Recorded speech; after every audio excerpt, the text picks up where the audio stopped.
안녕하세요, 뉴스반장입니다. 인구 100만의 성남시를 이렇게 운영을 했는데 5천만의 대한민국을 운영하면 나라 꼬라지가 어떻게 되겠습니까? 28번의 주택정책으로 계속 실패를 거듭해 왔지만 이거는 일부러 악의적으로 집값을 폭등시킨 겁니다. 그래서 자기 집 있는 사람과 자기 집 없는 사람을 갈라서, 그래서 누워서 선거 때마다 표를 받기 위해서 만들어 놓은 구도이지, 이 원래 옛날에도 이 히틀러나 무솔리니 같은 이 파시스트들 아시죠? 이 사람들이 뒤집어 씌우는 거는 세계 최고입니다. 이게 원래 파시스트들, 그하고 또 비슷한 공산주의자들, 이런 사람들이 하는 수법입니다, 이게. 생각하는 대로 말하기 시작한 윤석열 국힘당 대선 후보. 그의 아무 말 대잔치는 이미 극단으로 치닫고 있는데요. 여기에 한 발 더 나가 이 아무 말이 비난과 비판을 위한 저주의 말로까지 변질돼 가고 있습니다. 그는 자신의 목적을 위해서는 그 수단과 방법을 가리지 않고 있는데요. 자신을 발탁해 검찰청장까지 임명한 문재인 대통령을 향해 거짓과 배신의 배은망덕한 막말도 서슴지 않았습니다. 윤석열이 문재인 정권을 히틀러와 무솔리니에 비유하며 맹비난했습니다. 2차 세계대전 당시 독재자들의 문재인 대통령을 빗대 비난한 건데요. 황당 그 자체인 거죠.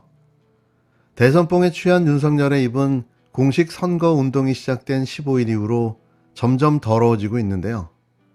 흡사 걸레를 물고 사는 듯합니다. 윤석열은 17일 경기도 안성시 중앙시장 앞 서인 사거리에서 원래 옛날에도 히틀러나 무솔리니 같은 이 파시스트들 아시죠? 이 사람들이 뒤집어 씌우는 것은 세계 최고라고 말했는데요. 이어 자기네가 지은 죄를 남한테 덮어 씌우고 자기가 지은 죄는 덮고 남이 짓지도 않은 죄를 만들어 선동하고, 이게 원래 파시스트들 그리고 그 비슷한 공산주의자들, 이런 사람들이 하는 술법이라고 강조했습니다. 저는 처음에 그의 말을 듣고 자신의 이야기를 하는 줄 착각했는데요. 역시 유체이탈 화법은 저들의 공통 사항인 듯 싶습니다. 윤석열 후보는 지난 15일 대구 동대구역 광장에서 지난 5년간 민주당 정권은 국민의 권력이 자기들 것인 양 남용하고 이권을 탈취하고 마음껏 다 가져다가 해먹었다며 이 대한민국이 부패하고 무능한 정권에 의해서 계속 망가지고 약탈당해도 되겠냐고 말했는데요. 부산 서면 유세에서도 지금까지 살아오면서 이런 정권을 처음 봤다며 자기들끼리 이권 챙기기에 정신이 없다고 외쳐댔습니다. 그러면서 2번, 3번 속는다면 그건 우리가 바보라며 우리가 국민이 바보인가라고 말했는데요. 윤의 입은 16일 호남 유세에서 더 더러워졌습니다. 그는 이날 광주 광산구 송정 매일시장 유세에서 수십 년에 걸친 지옥의 민주당 독점 정치가 광주와 전남을 발전시켰냐고 울부짖었고, 충북 청주 유세에서는 민주당 사람들 선거 때 국민 속이는 거 하나는 아주 유능하고 올림픽 금메달감이다. 공약은 다 엉터리라며 오랜 세월 집권의 이권을 나눈 카르텔, 기득권 세력을 제가 아무 부채 없는 만큼 국민을 위해 박살내겠다고 목소리를 높였습니다. 이에 강병원 민주당 선대위 수석대변인은 17일 오전 브리핑에서 윤석열 후보가 대통령 선거 유세를 증오와 갈등의 장으로 변질시키고 있다. 정책과 비전은 안 보인다며 국민을 살리려는 정치인의 언어인지 갈등에 불 붙이려는 언어인지 분간이 안 된다고 직격했습니다. 역대 이런 대통령 후보를 보신 적이 있나요? 갈등과 분열, 증오와 반목을 부르짖으며 오로지 정권을 잡겠다고 목 놓아 소리치고 있습니다. 이게 국가 지도자가 해야 할 말들인가요? 통합과 화합, 치유와 공생을 이야기하며 상생의 미래를 이야기해도 부족한 상황에 이런 저주만을 퍼붓고 있는 대선 후보. 이런 자에게 대한민국을 맡기시겠습니까?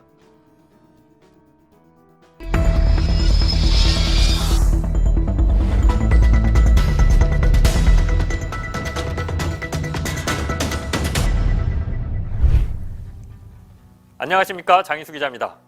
검찰은 한동훈 검사의 휴대전화를 압수했는데 지금까지 열지 못하고 있어요. 한동훈 검사가 수사에 협조하지 않으면서 자기 아이폰의 비밀번호를 검찰에 제공하지 않은 거죠. 검찰은 수사 의지가 있는 건지 없는 건지 모르겠는데 아직까지 휴대전화를 열지는 못하고 있습니다.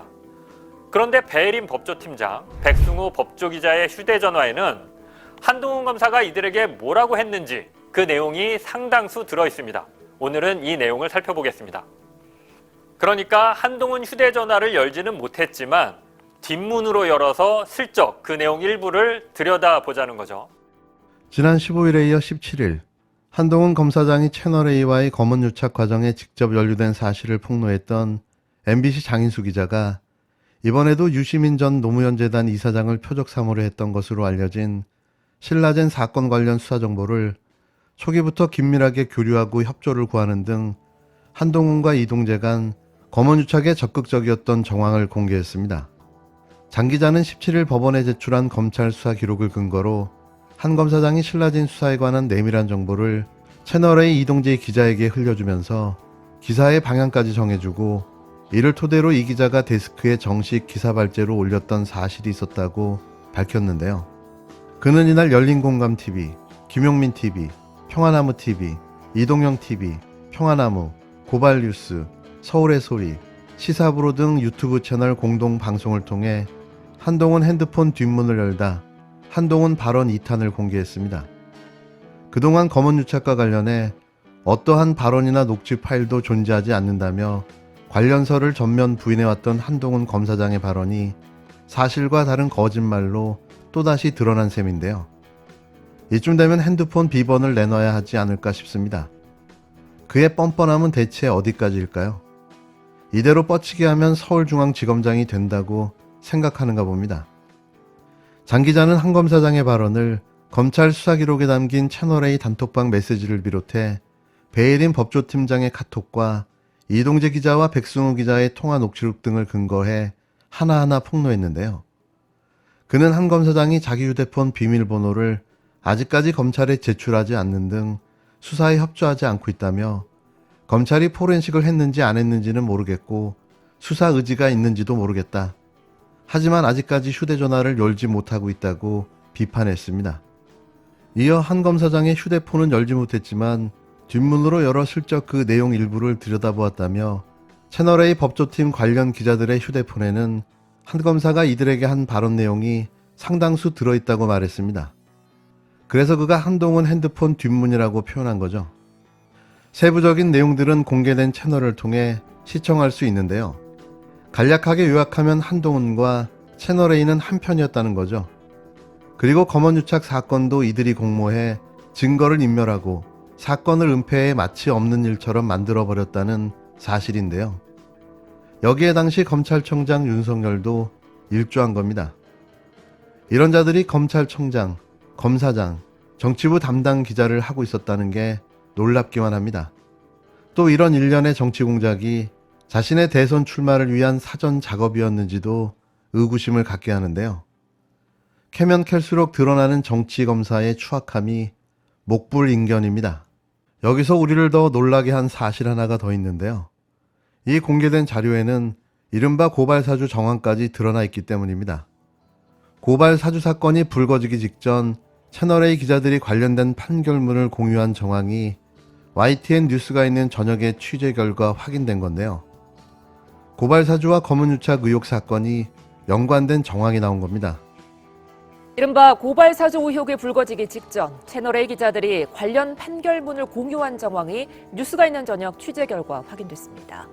고발사주와 검언유착 의혹 사건의 연관 정황도 나오고 있습니다. 지난 2020년 4월 3일 오전 10시 53분 채널A 법조팀 단체 대화방으로 추정되는 곳에 판결문 3건이 공유됩니다.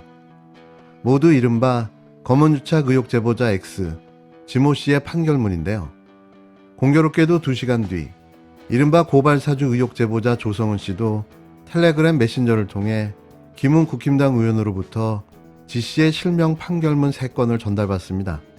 똑같은 판결문 3건이 불과 2시간 간격을 두고 채널A 단체방과 조 씨에게 전달된 건데요. 김웅 의원을 통해 조 씨에게 고발장과 해당 판결문이 전달되기 전 채널A 기자들에게 먼저 전달된 게 아니냐는 주장이 나오는 이유입니다.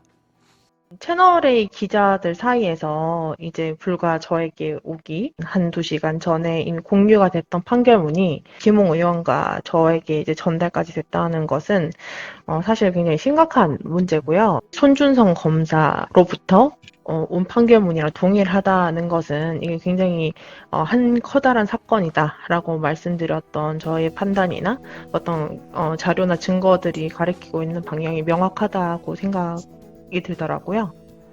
윤석열 라인의 핵심들이 직접 관여된 정황들이 확인된 건데요. 여기에는 한동훈, 손준성, 권순정, 김웅으로 이어지는 등장인물이 모두 같기 때문입니다. 그 뒷배는 당시 검찰청장 윤석열을 가리키고 있는데요. 지금 이 사람은 대통령 선거 유세를 해야 될 사람이 아니라 수사를 받아야 될 사람인 겁니다.